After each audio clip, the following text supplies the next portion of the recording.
होत बाबिया है जानू मिले जानी आई हा, अपना ही पगली के इज्जत बचाई हा। होत बाबिया है जानू मिले जानी आई हा, अपना ही पगली के इज्जत बचाई हा।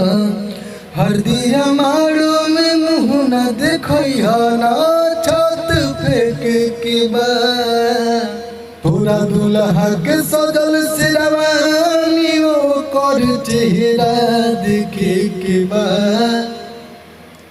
अजब छीनलस हमर मोहब्बत ओकर चेहरा देखे के बा।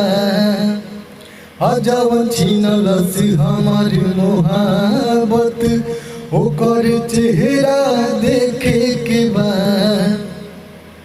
होत बाबिया है जानू मिले जानी आई हा, अपना ही पगली के इज्जत बचाई हा।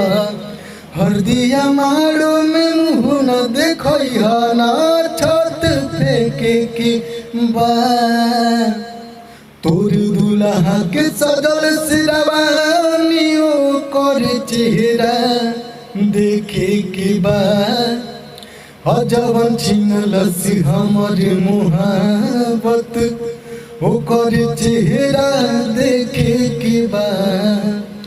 अजब छीनलस हमर मोहब्बत ओकर चेहरा देखे के बा। बस हमारे ऊपर आप लोग भाई प्यार दें, आशीर्वाद दें, सपोर्ट करें ताकि मैं और अच्छा गाने का कोशिश करूं।